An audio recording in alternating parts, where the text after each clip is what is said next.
अभी प्रदेश सरकार में डिप्टी सीएम केशव प्रसाद मौर्य ने अखिलेश यादव की पूर्ववर्ती सरकार पर तमाम तरह के बड़े आरोप लगाए ही थे। यही नहीं, समाजवादी पार्टी के पीडीएफ फॉर्मूले पर उंगली उठाते हुए परिवार डेवलपमेंट अथॉरिटी तक का करार दे दिया था। लेकिन अब समाजवादी पार्टी की तरफ से अखिलेश ने योगी सरकार पर क्या तगड़ा हमला किया है। ये हमला इस समय विधानसभा उपचुनाव से पहले क्यों किया गया और योगी के संत होने पर अखिलेश ने उंगली क्यों उठाई। ऐसे कौन से सबूत है जिससे अखिलेश ये बताना चाह रहे हैं कि योगी संत नहीं बल्कि कलयुग का अंत आ चुका है। अखिलेश ने योगी को किस आधार पर और क्यों ललकारा है और अब समाजवादी पार्टी के इस सवाल का जवाब योगी किस तरह से देंगे। ये तमाम ऐसे सवाल है जिनका जवाब आज की इस रिपोर्ट में हम आपको दिखाएंगे भी और बताएंगे भी।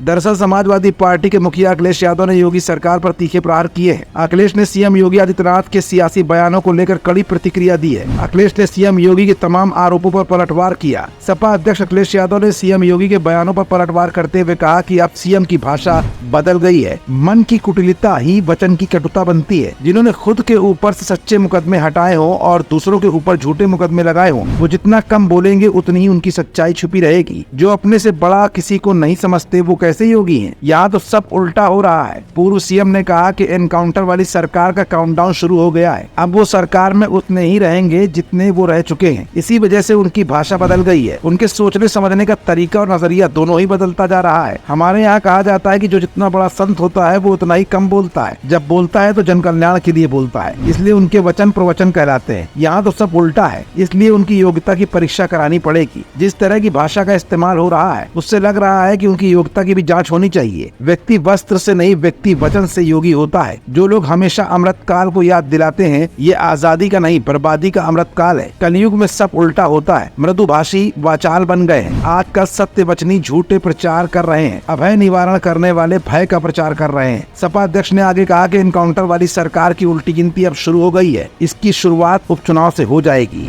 हमारे यहाँ कहा जाता है कि जो जितना बड़ा संत होता है, ये हमारी परंपरा रही है जो हम लोगों ने सीखी और समझी है और जानी है कि हमारे यहाँ कहा जाता है कि जो जितना बड़ा संत होता है वो उतना ही कम बोलता है और जब बोलता भी है तो जन कल्याण के लिए, इसलिए उसके वचन प्रवचन कहलाते हैं। यहाँ तो सब उल्टा ही है। इनकी योग्यता की परीक्षा करवानी पड़ेगी। हमारे यहाँ ये माना जाता है कि जितना बड़ा ज्ञानी होता है वो उतना ही चुप रहता है। फिलहाल योगी सरकार पर इस समय अखिलेश यादव जहां एक तरफ हमलावर दिख रहे हैं, तो वहीं योगी के खिलाफ अखिलेश के बयान एक के बाद एक सोशल मीडिया पर वायरल हो रहे हैं। कभी सोशल मीडिया अकाउंट एक्स पर तो कभी प्रेस कॉन्फ्रेंस के जरिए योगी पर अखिलेश हमलावर हो चुके हैं। जवाब में योगी आदित्यनाथ भी एक के बाद एक बड़े बयान अब दे रहे हैं। अब ऐसे में सपा मुखिया अखिलेश यादव के सवालों ने जिस तरह से योगी सरकार को घेरा है, उसका जवाब योगी कब और किस अंदाज में देते हैं, ये भी जल्द ही साफ हो जाएगा। हमारा channel Indian news services INS like, share and subscribe करना ना भूलें। बेल आइकन पर बटन दबाएं और देखें लेटेस्ट खबरें INS पर। INS, हर भारतीय की आवाज।